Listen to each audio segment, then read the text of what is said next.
বাংলাদেশের নারী ফুটবলে অশনি সংকেত।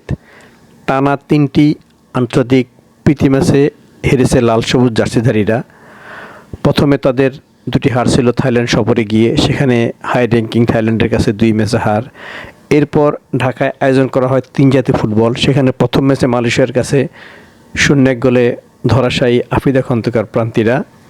কোচ পিটার জেমস বাটলারের হাই লাইন ডিফেন্সের দুর্বলতাকে কাজে লাগিয়েই মালয়েশিয়া প্রথমার্ধে যে লিডটি নেয়, পরবর্তীতে সাগরিকা, তহুরা, শামসুন্নাহাররা সে গোল শোধ দিতে পারেনি। ফলশ্রুতিতে ৩ জাতীয় ফুটবলে মালয়েশিয়ার কাছে হার দিয়ে শুরু হয়েছে সাফের টানা দুবারের চ্যাম্পিয়নদের।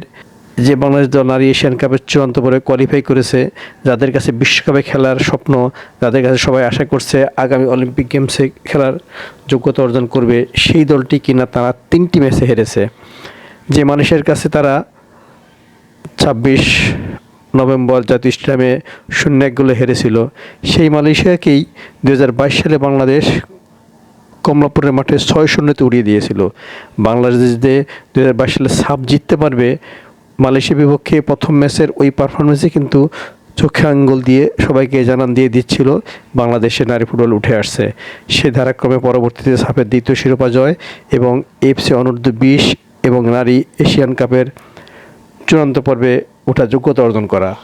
অথচ সেই নারী ফুটবল দল এখন ছন্দহীন। অনূর্ধ্ব-১৭ নারী ফুটবল দল সাপে চ্যাম্পিয়ন হতে পারেনি। এফসির আসরে বাছাই পর্বে গিয়ে ৩ দলের মধ্যে তৃতীয় হয়েছে।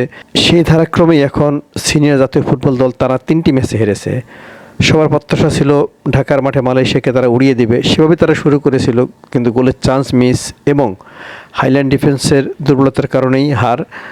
কোচ পিটার জেমস বাটলারকে যতই বলা হচ্ছে তিনি তার হাইলাইন ডিফেন্স খেলানোর কৌশলটা বদল করবেন না, কারণ তার মতে এই কৌশল খেলিয়ে বাংলাদেশ এফসি অনূর্ধ্ব-২০ নারী ফুটবল এবং সিনিয়র নারী এশিয়ান কাপে কোয়ালিফাই করিয়েছেন দলকে। তাই তিনি এই কৌশলে কোনো পরিবর্তন আনবেন না, বরং কিছু মডিফাই করবেন। সে মডিফাই করার চেষ্টা সফল হয়নি বলেই মালয়েশিয়ার কাছে হেরেছে। এখন বাংলাদেশের পরের ম্যাচ মধ্য এশিয়ান দেশ আজারবাইজানের বিপক্ষে। ইউরোপিয়ান দেশের বিপক্ষে ম্যাচের মাধ্যমে কিন্তু বাংলাদেশ প্রথমবারের মতো করে ইউরোপের দেশের বিপক্ষে খেলার যোগ্যতা অর্জন করবে, খেলার সুযোগ পাবে। তার আগে মালয়েশিয়ার বিপক্ষে তাদের যে পারফরমেন্স, এটা কিন্তু সত্যি হতাশাজনক। বাংলাদেশ ম্যাচে ৩-৪ গোলে জিততে পারতো, আবার মালয়েশিয়া বাংলাদেশকে ৩-৪ গোলে হারাতে পারতো। গোলরক্ষক রূপা চাকমা যেমন প্রতিরোধ করেছেন, তেমনি মালয়েশিয়ার গোলরক্ষকও বাংলাদেশকে হতাশ করেছেন।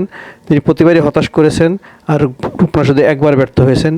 বাংলাদেশ কিপারের সেই ব্যর্থতার ভুলকে পুঁজি করেই এবং ডিফেন্ডার কোহাতি কিস্কুর ভুলকে পুঁজি করেই অবলম্বন করেই মালয়েশিয়া ১-০তে লিড নিয়েছিল। পরবর্তী সে লিড তারা ধরে রাখে এবং জয় নিয়ে তারা মাঠ ছাড়ে। ফিফা র্যাঙ্কিংয়ে ৯২তে থাকা মালয়েশিয়ার কাছে হেরেছে ১০৪-এ থাকা বাংলাদেশ। তবে বাংলাদেশ যদি এই ম্যাচ জিততে পারতো তাহলে র্যাঙ্কিং আরও এগিয়ে যেত। এখন তাদের শেষ সুযোগ হলো আজারবাইজানের বিপক্ষে পরে ম্যাচে জেতা, মধ্য এশিয়ান। তবে বাংলাদেশ দলের মধ্যে যে অনৈক্য আছে, খেলোয়াড়দের মধ্যে যে গ্রুপিং আছে, কোচের বিরুদ্ধে যে অবস্থান নেওয়ার মতো দুষ্ট চক্র আছে, এই দুষ্ট চক্র যদি দূর করা না যায় তাহলে বাংলাদেশ পরে ম্যাচে জিতবে না।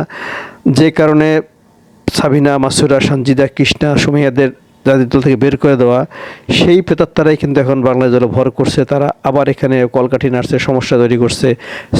থাইল্যান্ড সফরে কিন্তু কোচ তেমন একটা ইঙ্গিত দিয়েছিলেন যে খেলোয়াড়দের মধ্যে মাঠে শারীরিক ভাষাটা পরিষ্কার না, জয়ের জন্য খেলছে না, একই চিত্র ছিল।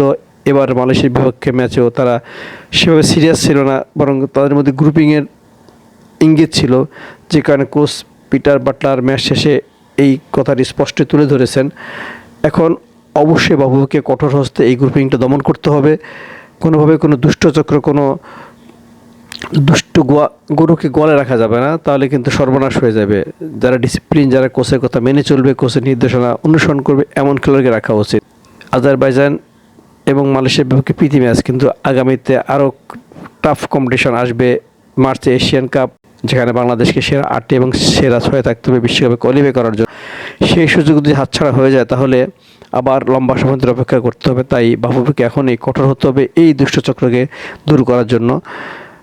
বাফুফের নারী উইংয়ের চেয়ারম্যান মাহফুজ আক্তারকে যখন খেলোয়াড়দের সাথে বসবেন, তাদের সমস্যাটা জানার চেষ্টা করবেন, তাদেরকে উদ্বুদ্ধ করার চেষ্টা করবেন। এর আগেও সাপের সময় যখন সাবিনা, মাসুরারা কোচিবিতে বিদ্রোহ করেছিল, তখনই কিন্তু এই কিরণ দক্ষতার সাথে পরিস্থিতি সামাল দিয়ে বাংলাদেশকে চ্যাম্পিয়ন করে নিয়ে এসেছেন। এখন বাংলাদেশের দায়িত্ব হলো, বাফুফের দায়িত্ব হলো টিমটিকে আবার সঠিক পথে আনা, জয়ের পথে আনা।